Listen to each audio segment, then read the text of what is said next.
Meus queridos irmãos, a paz do Senhor, a paz do Senhor. Abra sua Bíblia, por gentileza. Primeira carta de Paulo aos Coríntios, capítulo de número 11. Nós vamos ler só o versículo onde está inserido o tema desta campanha, deste dia, o versículo de número 26. 1 aos Coríntios, capítulo de número 11, versículo 26.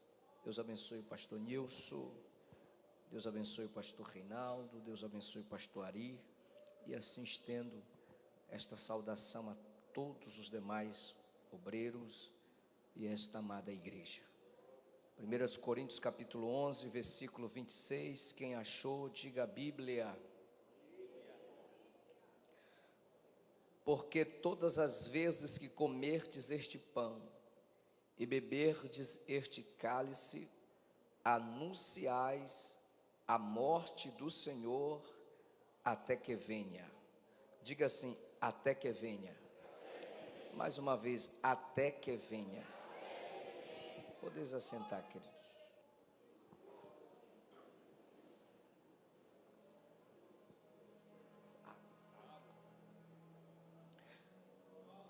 Eu prometo que serei breve. Eu tenho 30 minutos. Eu prometi para o pastor Nilson que seria breve. Serei breve nesse tempo que me foi concedido. Querido, a carta do apóstolo Paulo aos Coríntios, ela, na verdade, esta primeira carta não é a primeira carta.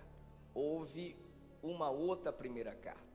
A primeira carta, que nós chamamos de primeira, na verdade, é a segunda. A segunda carta, que nós chamamos de segunda, na verdade, é uma quarta carta. Houve uma terceira. Esta primeira carta, o apóstolo Paulo escreve para tratar de alguns assuntos que havia na cidade ou na igreja de Corinto. Por exemplo, ele escreve para tratar sobre algumas dissensões, sobre comida sacrificada, sobre os dons espirituais, casamento, sobre também a vinda de Cristo, a segunda vinda de Cristo. E aqui, mais especificamente no capítulo de número 11, Paulo, ele vai tratar sobre a desordem na ceia do Senhor.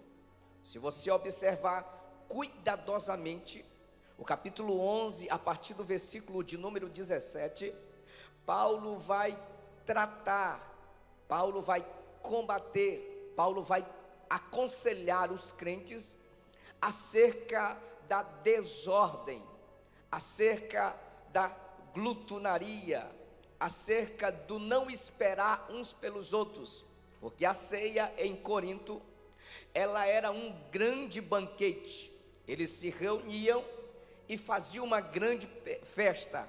Se você ler com cuidado, Paulo vai falar sobre embriaguez, que alguns bebiam tanto vinho que se embriagavam, outros que chegavam primeiro no ambiente da ceia, que comiam primeiro ou bastante e não deixavam para os pobres, para os irmãos que não tinham o que comer. Era um banquete, porque para eles era uma grande festa e eles poderiam fazer o que bem quisesse com o ato sagrado, o momento de comunhão, o momento de adoração ao Senhor. Paulo então combate, dizendo que aquilo era um momento de comunhão, era um momento de adoração, era um momento de louvor, era um momento de reverência na presença do Senhor. E o que eu vou pregar aqui, querido, talvez você ainda não viu alguém pregar, mas é Bíblia, palavra de Deus. Por exemplo, existe duas correntes teológicas para falar sobre este texto. A hermenêutica que é a ciência da interpretação bíblica, que trata sobre a cultura, os ensinamentos, quem escreveu, por que escreveu e por que ele escreveu aquela palavra. A exegese, que é a arte de tirar do texto o que está no texto. Então eu não posso inventar, eu não posso criar, eu não posso tentar colocar o que não está no texto. A primeira corrente teológica desse texto diz que quem cometeu algum pecado, quem cometeu alguma falha, quem cometeu algum erro, não pode ceiar, não pode participar da ceia. Por exemplo, você vai ver no versículo de número 27, ele falando de indignos, culpados. No versículo 29, ele fala de condenação. No versículo de número 30, ele diz: por causa disso, há muitos fracos e doentes, e muitos que dormem. Mas se você ler o texto todo, Paulo em momento algum fala sobre alguém que cometeu algum pecado ser indigno de participar da ceia do Senhor, porque só você observar o que é graça. Graça é um favor imerecido. A pergunta que te faço nesta noite é: quem merece? Quem é digno? Quem é digno de participar? Quem é digno de ser salvo? Quem é digno de receber a bênção? Quem é digno de receber alguma bênção ou graça da parte de Deus? Dito isso, eu não estou dizendo que a ceia deve ser banalizada.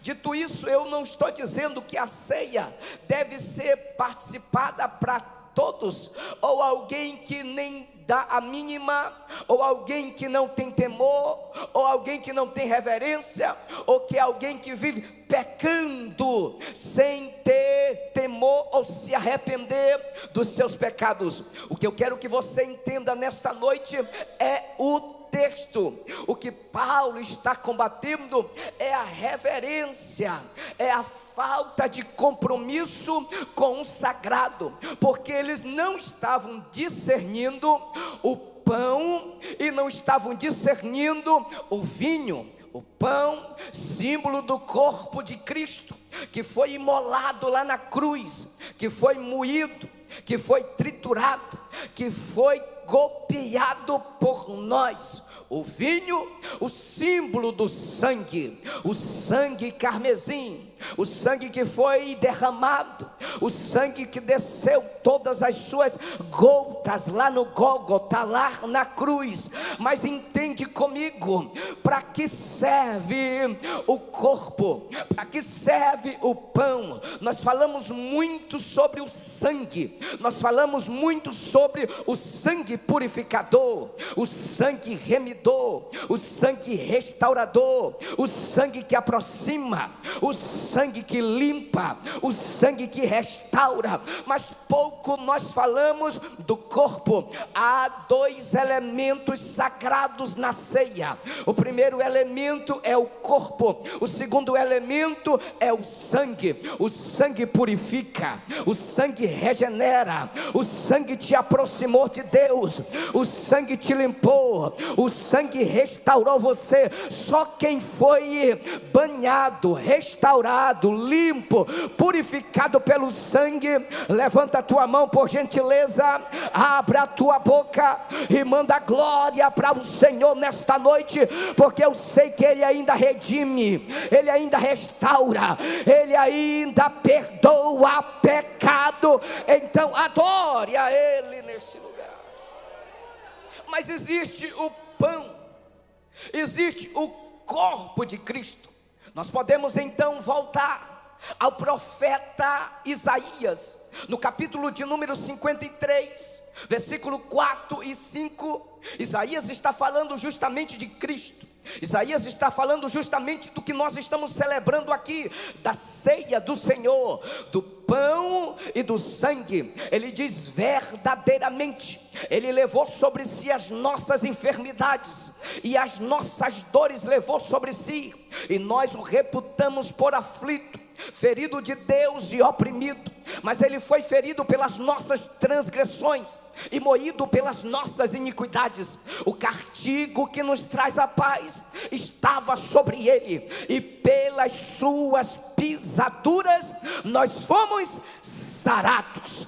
O que o profeta está declarando é que ele não levou somente os nossos pecados, ele não levou somente as nossas iniquidades, ele não levou somente as nossas falhas, os nossos erros, ele levou também as nossas enfermidades, seja enfermidade de ordem física, seja enfermidade de ordem emocional, ou enfermidade de ordem espiritual. O profeta está declarando e dizendo, ele levou. Ele começa o versículo dizendo, verdadeiramente. O que o profeta está declarando que não é um mito, não é uma conversa fiada, não é uma conversa de carochinha, não é uma conversa de pescador, não é alguém que inventou. Ele verdadeiramente levou as nossas enfermidades e as nossas iniquidades. Então aprende aqui a palavra: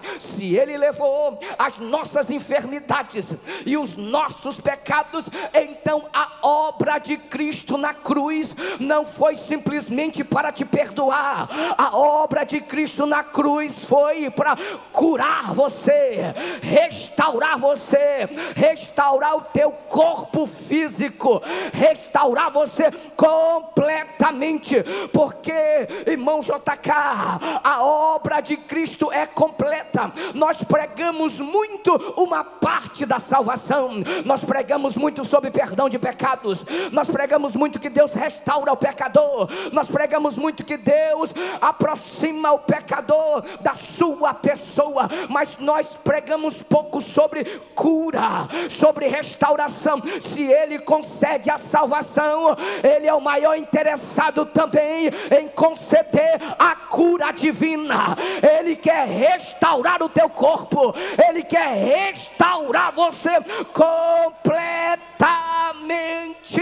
Quem crê nisto, levanta a mão, abre a tua boca e manda glória para o Senhor nesta noite. Ele quer te curar, ele é o maior interessado em curar você. Aquele pensamento de que se é a vontade de Deus, não é bíblico. Não existe na Bíblia esta oração de se é a tua vontade. Eu nunca vi alguém ser curado com esta oração, se é a tua vontade. Não é bíblico. A Bíblia diz que é vontade de Deus curar você. Ele quer curar o ser humano, ele quer curar o crente que abraçou a fé, que está na presença de Deus. Ele quer curar, ele quer curar. Eu quero que você coloque isso na sua mente, porque o que gera a fé é a palavra. Paulo diz que a fé vem pelo ouvir, e ouvir a palavra de Deus. Para que você receba a cura, você precisa receber a palavra de Deus. O que eu quero dizer com isso é que esse indigno, culpado, condenação, é porque eles não discerniam o corpo do Senhor.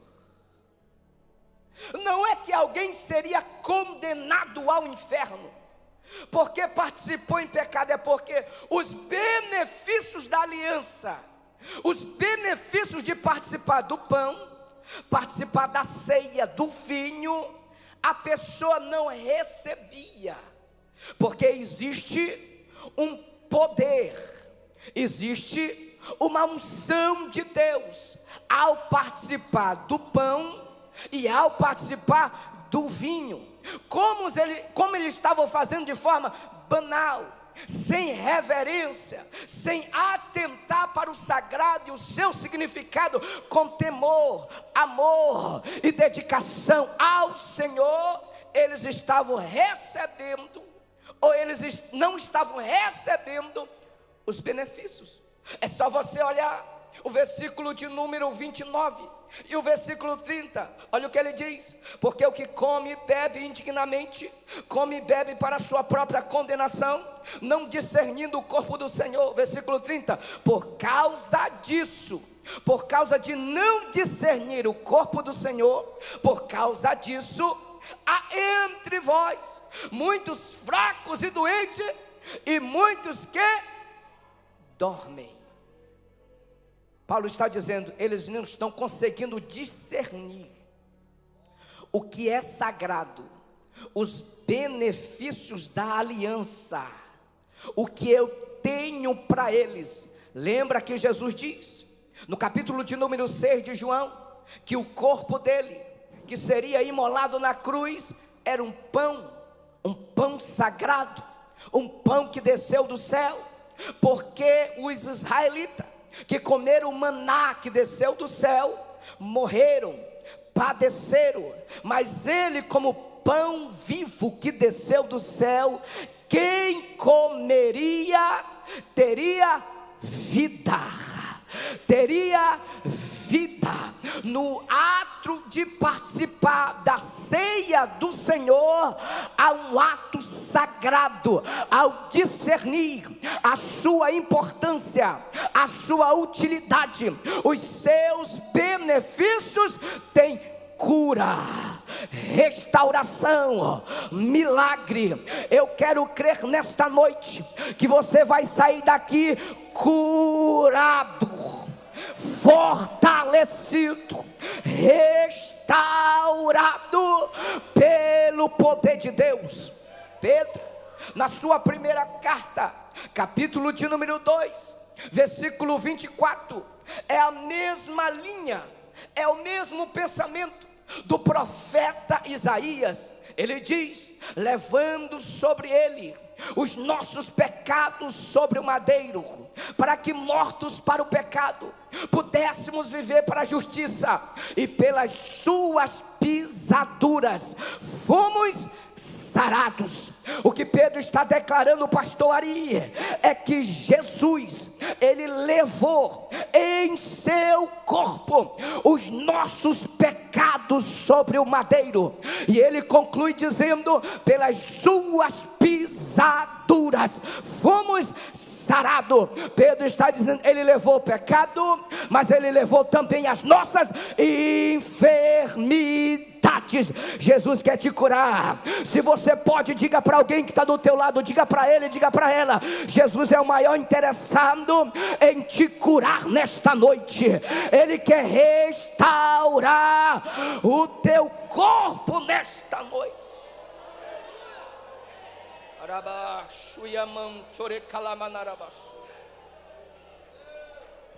Ele quer te curar. Ele quer te curar. Eu já estou caminhando para o final, porque eu quero orar por você. Eu quero orar por você. A gente, por muito tempo, a gente colocou aflição, enfermidade no mesmo nível de aflição. Quando falamos de enfermidade, nós falamos aflição. Então, se Deus concede a aflição ao crente, então logicamente Ele concede a enfermidade, para o crente amadurecer, para o crente ser alinhado ao propósito de Deus. Mas isso não é bíblico, porque Deus não concede enfermidade para tratar o crente. A aflição é diferente de enfermidade. Enfermidade é oriunda do diabo, é oriunda do primeiro pecado de Adão, primeiro pecado original de Adão. Nós somos sujeitos, sim, por estar neste mundo, ser acometido de enfermidade. Estamos neste mundo cheio de doenças e mazela, estamos sujeitos, sim, mas a vontade de Deus é curar você. A vontade de Deus é restaurar você, porque Deus não vai usar a ferramenta do diabo para tratar o crente. Pelo contrário, Jesus disse, eu vim para desfazer as obras do diabo. Ele quer te curar. Por exemplo, o irmão de Jesus, ou meio-irmão de Jesus, chamado Tiago, ou apóstolo Tiago, ele vai deixar cada caso no seu caso, ou cada coisa em sua coisa. Tiago capítulo de número 5, a partir do versículo de número 13, olha como Tiago entende sobre esta divisão entre aflição e enfermidade. Ele diz: está alguém aflito? Ore, porque a oração te alinha, a oração te dá paz, a oração te mostra o caminho, a oração te mostra a direção. Ele continua: estar alguém contente? Cante louvores. Recebeu uma bênção, se alegra, irmão. Passou na faculdade, adore a Deus. Cresceu no ministério, se alegre. Conquistou alguma coisa, chame o pastor, chame a liderança, prepara um grande banquete, faz um grande culto. Não é pecado se alegrar, não é pecado regozijar, não é pecado contar as conquistas e as vitórias que Deus te deu. É por isso que Tiago diz: está contente? Cante louvores, adore a Deus mesmo. Aí o versículo 14, presta atenção, ele diz: está alguém doente? Veja que não tem nada a ver com aflição. Aflição ele já colocou lá em cima no versículo 13. Está alguém doente, irmã Daiane? O que tem que fazer? Chame os presbíteros e orem por ele, estendendo as mãos com azeite. A oração da fé sarará o doente será curado. Tiago está dizendo: chame a liderança.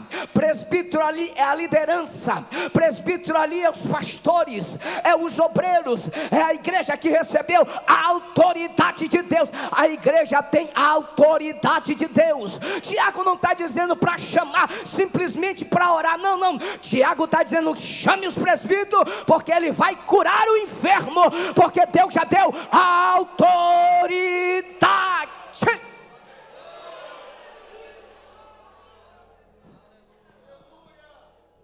Estou sentindo Deus aqui. Deus quer te curar. Deus quer te curar.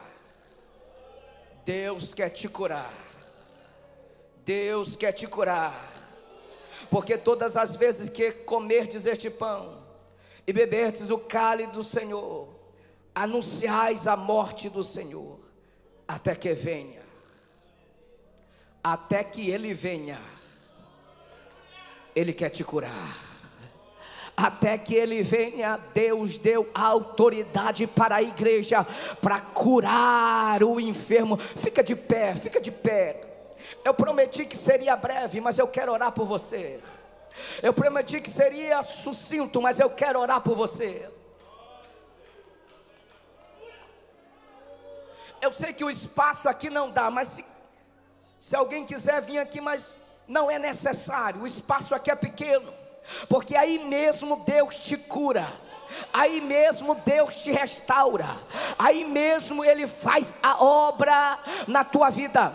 Eu só quero que você entenda que o maior interessado em curar você é Jesus, é o Cristo que foi imolado na cruz. Alguns testemunhos para edificar a sua fé. Eu estava no Rio Grande do Sul, pastor Nilson, numa conferência da família, 2 noites, e eu orava sempre pelos enfermos. Em uma das noites, uma das irmãs sentiu que algo aconteceu no seu braço. Ela tinha uma cirurgia marcada, e ela não desmarcou justamente para saber o que tinha acontecido, porque a fé independe de sentir ou não sentir. Tem gente que sente, e tem gente que não vai sentir, mas é curado, é restaurado. Ela foi novamente no médico, o médico fez um novo exame, e disse para ela: eu não sei o que aconteceu, eu só sei que não é preciso mais a cirurgia. Ela disse: Jesus me curou lá na igreja, Jesus operou lá na igreja. Eu estava no Piauí, na cidade de Pajeú, no interior, a uns 30 quilômetros.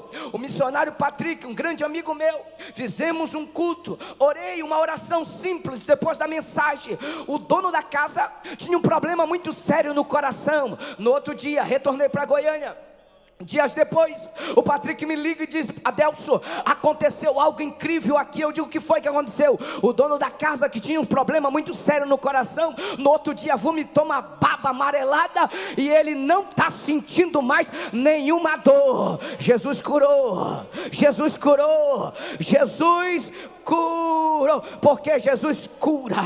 O exemplo mais simples e uma palavra mais daqui de casa: a minha cunhada, esposa do meu irmão Joás, no final do ano passado eu passei por aqui, eu estava na casa deles e aí a Andréia disse: Adelson, ora por mim. Eu falei: o que foi, Andréia? Ela disse: eu não consigo gerar, eu quero gerar e eu estou tentando há muito tempo. E eu pensei, pastor Nilson, que era porque eles não queriam, tão novo ainda, talvez estavam programando outra coisa. Eu de mulher, eu pensei que é você que não queria. Não, a gente tem tentado, mas não consigo gerar. Eu disse: você crê que Jesus cura? Eu creio.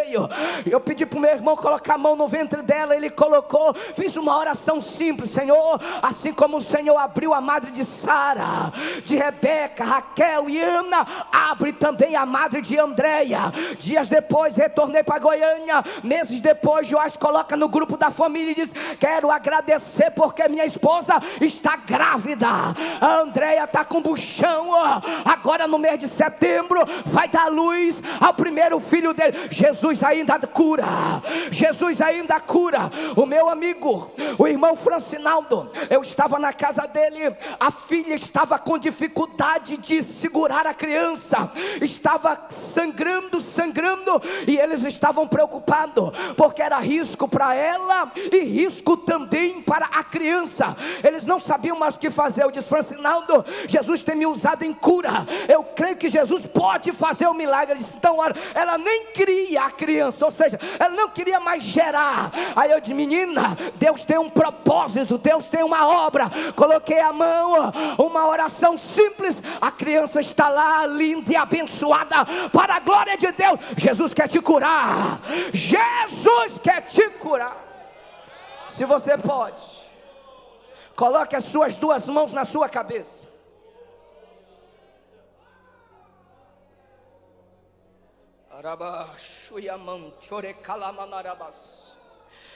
Eu creio, pastor Nilson, que vai ter pessoas que vão testemunhar aqui neste altar deste culto, desta campanha, da obra que Deus está fazendo. Pastor Ari, eu quero o Senhor mais perto aqui, o Senhor mais perto aqui. Aleluia, aleluia, aleluia. É você e Deus agora. Eu preguei a palavra para gerar fé no teu coração. Eu preguei a palavra para você acreditar. É a aliança dele.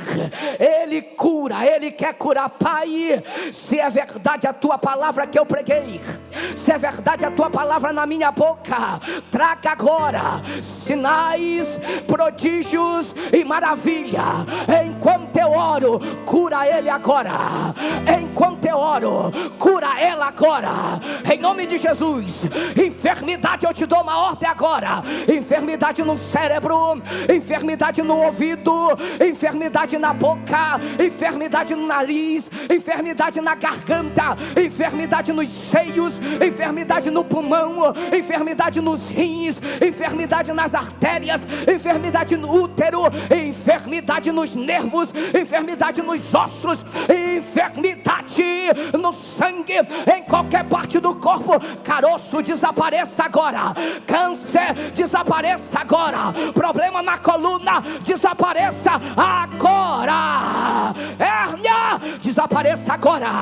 De ordem emocional, depressão, ansiedade, estresse, eu te dou uma ordem agora. De ordem espiritual, vulto, pesadelo, macumbaria, feitiçaria, obra de bruxaria, espírito de enfermidade, eu te dou uma ordem agora.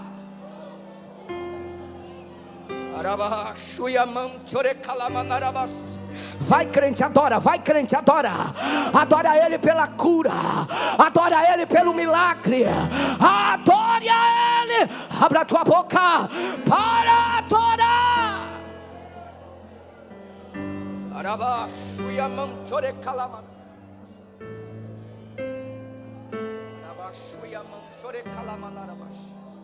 Ai, achou e a ser. JK, vem aqui, eu já entrego o microfone, vem aqui. Fica aqui, pastor Ari. Coloca a mão nos ouvidos do pastor Ari. Coloca as mãos nos dois ouvidos. Deus está curando aí, Pai, em nome de Jesus. Não é a minha palavra, não é a palavra do médico, é a tua palavra, e a tua palavra não falha. Eu quero ver o pastor Ari curado da audição, curado no seu corpo, no seu emocional, no nome de Jesus, no nome de Jesus, no nome de Jesus. Quem pode levantar a mão? Quem pode levantar a mão? Declare para no máximo 3 pessoas que você puder declarar. Diga para ele, diga para ela: um tempo de milagre te espera. Vai, um tempo de milagre te espera. Vá no médico depois. Quando chegar em casa, procure a enfermidade. Jesus te sarou. Jesus